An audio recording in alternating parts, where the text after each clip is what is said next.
Déjeme en estos momentos enlazarme y saludar con mucho gusto al maestro Ricardo Sevilla, periodista de larga trayectoria, columnista, escritor, el terror de la fachiza en X, antes Twitter, y orgullosamente miembro de esta familia sin censura, fundador y conductor de su espacio en YouTube, Los Datos Duros.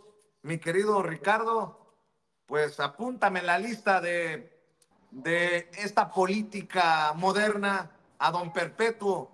Después de Fidel Velázquez en la CTM, Alito Moreno saca su vena democrática para decir, me puedo reelegir hasta el 2032.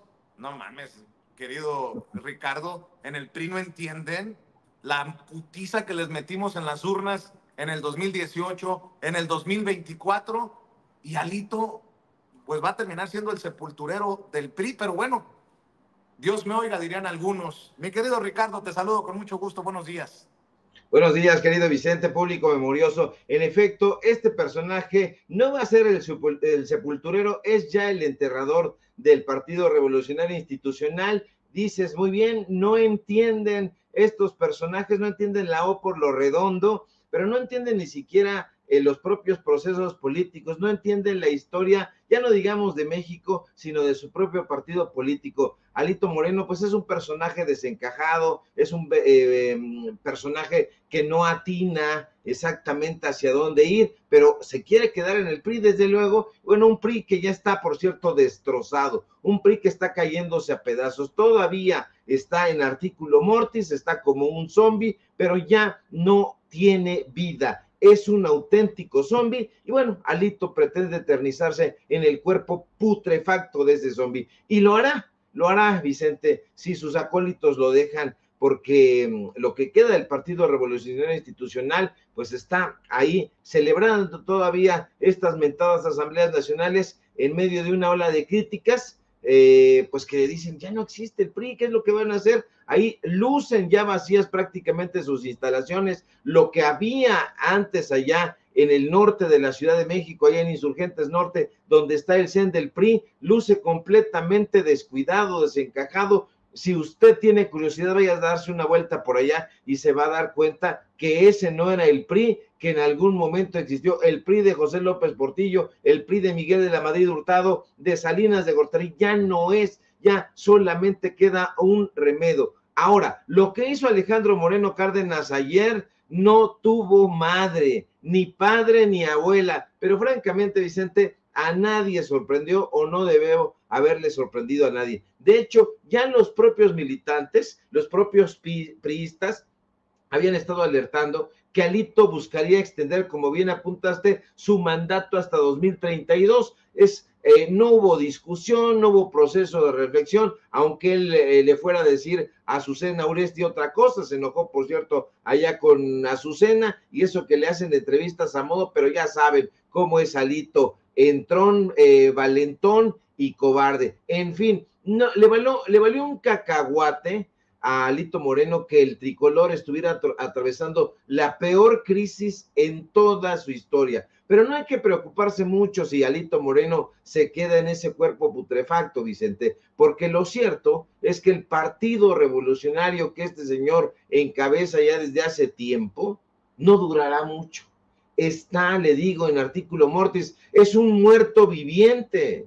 Dice el descocado, fíjese, no entiende este señor, como diría Gerardo Fernández Noroña, que no entiende. Entonces se quiere poner a dar explicaciones de historia del país cuando no entiende la historia de su propio partido político. Dice Alito, por ejemplo, que el PRI fundó la UNAM, pero no. ¿Dónde estudió Alito Moreno? Que no sabe nada de la máxima casa de estudios. La máxima casa de estudios se fundó el 22 de septiembre de 1910.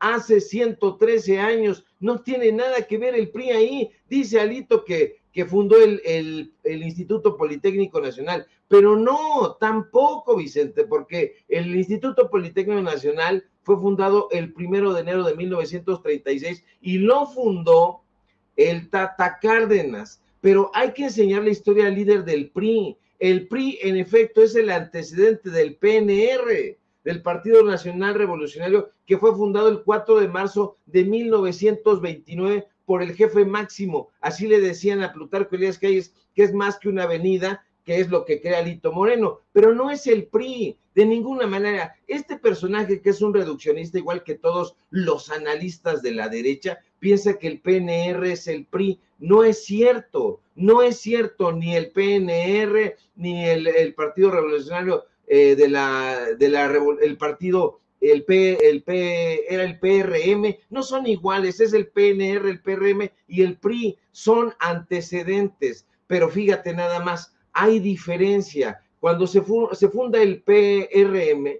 se funda 8 años después, hasta en 1946, y es refundado ahí, y dejan el nombre, se constituye el PRI. Hablan de una ideología, de la ideología priista, pero yo le pregunto a Alito Moreno y a sus secuaces, ¿cuál ideología? ¿De qué están hablando, dirías tú? No tienen ideología, nunca la han tenido. Ellos tienen, digamos, considerando toda esta historia, alrededor de 7 décadas. Podrían tener 9, pero insisto, eran partidos distintos. No es lo mismo el PRD que Morena, aunque varios personajes hayan salido de ahí. No es lo mismo el PRD que el PRI, que salió el ala democrática del PRI para fundar el PRD, el Frente Cardenista de Reconstrucción Nacional, etcétera, etcétera. No, ese partido político no tiene ideología ninguna. ¿Por qué? Porque han adoptado amplia variedad de ideologías, casi todas determinadas por el presidente en turno. Incluso adoptaron la ideología de los gobiernos panistas, del gobierno de Fox, del gobierno de Calderón. Este señor es tonto, es mentiroso, es corrupto, y este señor, con una derrota brutal en junio, pues todavía dice, bueno, pues tenemos una victoria democrática aquí en el PRI. No, es una victoria, pero para sus cuates, para sus secuaces, porque se repartieron los cargos, porque se repartieron los encargos, y ahora pretenden estar ahí al menos durante 12 años más. Estos señores son unos auténticos gandallas. Se ha hablado de la caída del PRI desde hace tiempo, se ha discutido ampliamente, pero esta es la realidad. La realidad cruda es que el Partido Revolucionario Institucional, que fundó Plutarco Elías Calles, si se quiere, no va a sobrevivir. Yo diría que ni siquiera los próximos 5 años. Se va a tener que transformar en otra cosa. Yo le doy alrededor de 5 años como máximo. Se va a poder reformar, van a intentar hacerlo, no lo van a conseguir, van a tener que cambiar de nombre, van a tener que cambiar de siglas, van a tener que hacer circo, maroma y teatro, pero es justamente eso, circo, maroma y teatro, pero el PRI está destrozado, y con ese personaje al frente se van a desbarrancar. Alito Moreno es corrupto, es mentiroso, es gandalla, y es el enterrador de ese partido político. ¿Y qué me dices? En el PAN las cosas no están mejor, ya no solamente por los pleitos del Saco de Pus, Meco Cortés, el comandante Borolas. En Querétaro sigue brotando la pus, y entiendo que le sigue rascando a esa llaguita de Querétaro, en donde los panistas han hecho cochinero y medio, mi querido Ricardo Sevilla. Atención a la gente de Sin Censura que nos está viendo y escuchando. Así es, mi querido Vicente, pues ahí en el PAN siguen los fraudulentos y siguen los ladrones. Empleados municipales en Querétaro, en San Juan del Río, abandonaron sus puestos para ayudar a la campaña del panista, del candidato panista allá en ese municipio. Usted recuerda que la semana pasada le dimos exclusiva aquí a Sin Censura y esta información, donde estos personajes se metieron al Instituto Electoral del Estado de Querétaro, con la ayuda prácticamente de ese instituto, les abrieron las puertas, y ahora sabemos el nombre de varios de estos personajes que fueron descubiertos, además utilizando recursos públicos como vehículos y tiempo laboral, Vicente, para irse a apoyar de tiempo completo la campaña electoral del candidato del PAN. Este señor, que no se le olvide, se lo subrayo, se llama Roberto Carlos Cabrera Valencia, y en una clara violación a la ley electoral, empleados identificados plenamente se encontraron trabajando en la Secretaría de Gobierno, de Desarrollo Social, de Obras Públicas y otras dependencias municipales.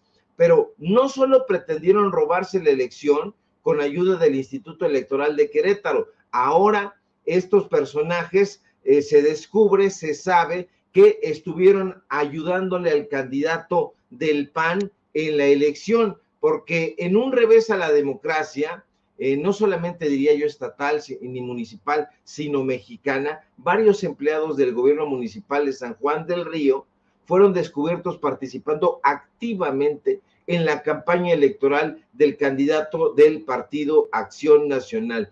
Insisto, Roberto Cabrera Valencia. ¿Qué hicieron? Utilizaron recursos públicos, vehículos, tiempo laboral. Ahora, se lo digo con todo y letras y usted está viendo las imágenes. Entre los funcionarios identificados se encuentra Rodrigo N., que está adscrito a la Secretaría de Gobierno, José Miguel N., a la Secretaría Particular, Israel N. está en Desarrollo Social, Alejandra N. en la Oficina de Gabinete, Reina María de Jesús N. también en la Secretaría de Desarrollo Social, José Miguel N. en Obras Públicas, Arturo N. está en la sindicatura. No es ningún rumor, no es ningún trascendido, no. Estos empleados fueron fotografiados participando en eventos de campaña del candidato panista. Insisto, es una clara violación a la ley electoral. ¿Por qué? Porque la ley electoral, Vicente, prohíbe el uso de recursos públicos y el horario laboral para fines proselitistas. ¿Les importó a estos personajes?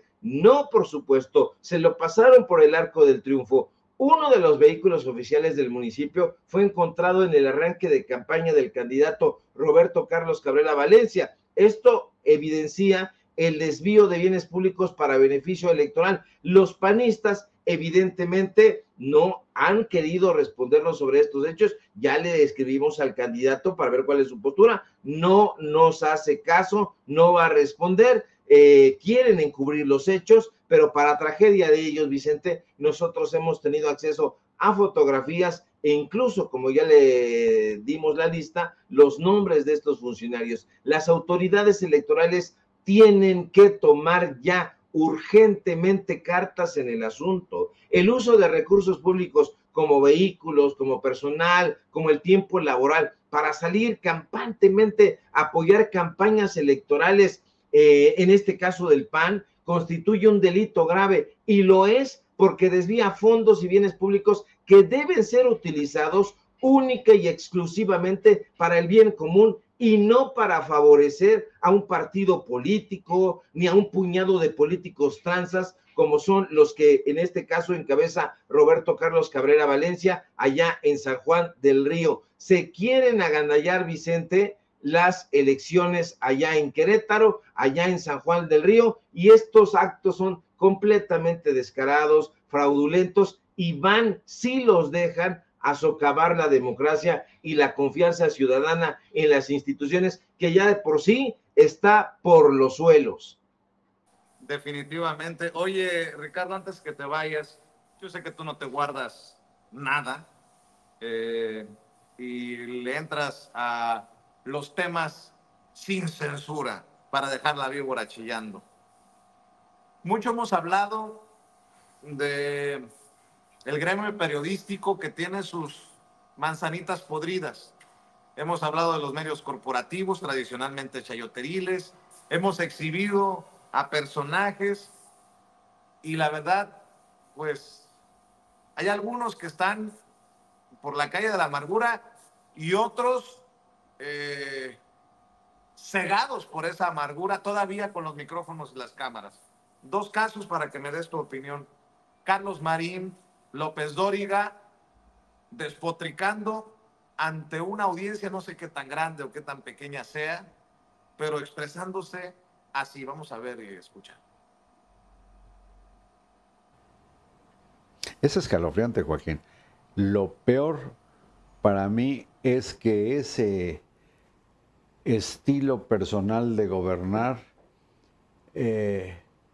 parece quedar sembrado en la próxima administración que tendrá que capotear Claudia Sheinbaum, que hasta ahora ha presentado en su equipo lo que en términos generales pues no provoca preocupación. Pero vete a saber, porque el líder del Movimiento de Regeneración Nacional no será ella, seguirá siendo Andrés Manuel López Obrador. Sí. Y dentro de 3 años pueden aplicar, si Claudia, no digo que se revele, pero quisiera marcar, aunque sea un poco de distancia, pueden aplicar la consulta pública para la revocación del mandato. O sea, es una pistola amartillada sobre la próxima presidenta de la República. Mira. Fíjate nada más el análisis, mi querido Ricardo Sevilla, de estos personajes que no sé para quién sigan siendo referencia, pero yo los exhibo porque se trata del teacher López Dóriga, por muchos años el conductor de los noticieros pues más vistos de Televisa, y el que fuera director editorial del periódico Milenio, en donde los dos siguen escribiendo. Qué análisis tan sesgado, pendejo, superficial y hasta loco, mi querido Ricardo Sevilla.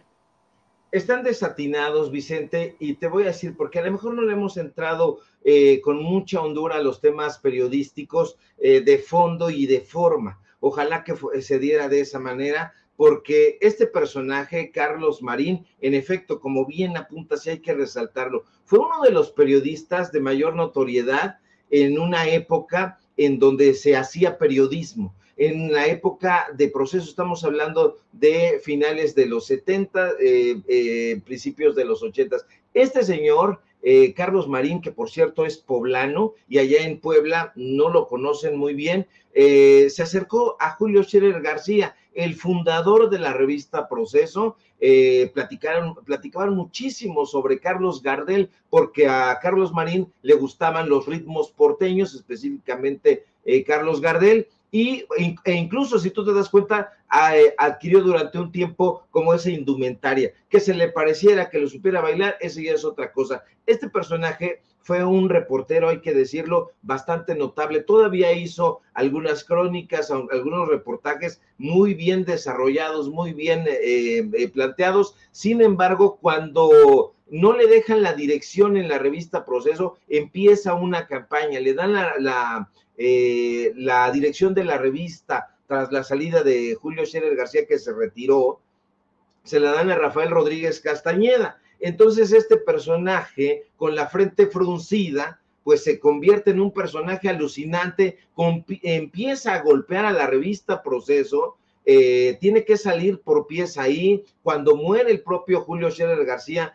no lo dejan entrar al sepelio, él se va con Ciro Gómez Leiva, Raimundo Rivapalacio y Federico Arreola a fundar una revista, la revista Milenio, que es el antecedente del periódico Milenio. Ahí este personaje empieza a dejar salir su ira más loca, un personaje que es que anima sus contenidos pagados por políticos, pagados por empresarios. Llegó a la confianza de los dueños del periódico Milenio, prácticamente le vuela el puesto a su amigo Ciro Gómez Leiva y se queda al frente del periódico Milenio. Se queda durante un buen rato. Hoy está Óscar Cedillo al frente de Milenio, es el director editorial, pero este señor siempre fue un trácala. Él se formó en las filas de Vicente Leñero, incluso fue su mentor, fue su maestro, pero este señor le robó, literalmente le robó, un breviario de técnicas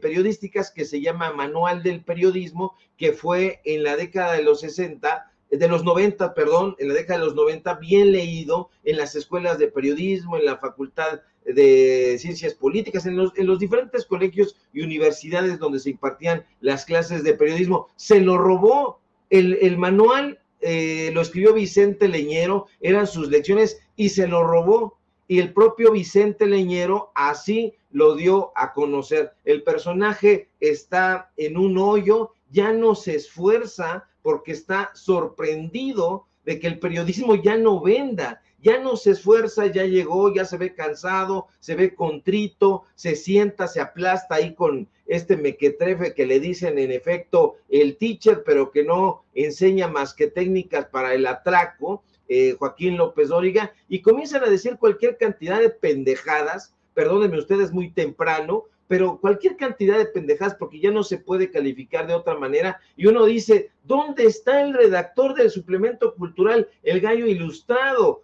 Ahí trabajó. ¿Dónde está el personaje que salió del brazo del periódico Excelsior cuando el golpe de Luis Echeverría al lado de Miguel Ángel Granados Chapa, del propio Leñero, al lado de Salvador Elizondo, al lado del padre Enrique Maza, de Froilán López Narváez? ¿Dónde está ese periodista? Pues ese periodista se ajó, se frustró, se encabronó, le quitaron el chayote y hoy lo tenemos ahí como una pieza de museo, pero ni siquiera en un museo de los personajes periodísticos de este país que lo han animado muy bien, sino en el Museo de las Bestias Negras, siendo un completo hipócrita y un personaje que apuñaló la profesión que en algún momento le dio de comer, mi querido Vicente. Y el otro caso que te quería mostrar y que me ayudaras a analizar es el del papá. Grábeme, don David, el caso del papá de Carlos Loret de Mola, Loretote, Rafael, con quien he tenido mis encontronazos constantes, otrora gran periodista. Aquí por mucho tiempo le guardamos admiración hasta que, pues, se descontroló todo por culpa, nótese mi sarcasmo, de Andrés Manuel López Obrador. Me dio mucha tristeza, para qué más que la verdad, ver y escuchar esto que me compartieron en redes sociales, entendiendo que su hijo, Carlos, genera, ¿qué dijo el presidente? 35 millones de dólares al mes, cuando su hijo anuncia que se va de vacaciones 2 meses, cuando sabemos que su hijo tiene su departamentito en Miami. Ver y escuchar esto me lastima. Échalo, David. El día de ayer subí una solicitud de aportaciones para lograr sobrevivir en este mundo tan errático que estamos viviendo en nuestro México. Es difícil, yo sé que en estos tiempos pida yo cooperación cuando todos estamos apurados, pero es más importante defender la libertad de expresión y me parece que pedir no es ofensivo. Miren ustedes, en primer lugar quiero mostrarles que la Fundación Loret de Mola se inició desde julio de 2013. Queda claro que por lo tanto es un organismo perfectamente legal. Está registrado debidamente. Y por otro lado, vuelvo a repetirles cómo es lo que necesitamos.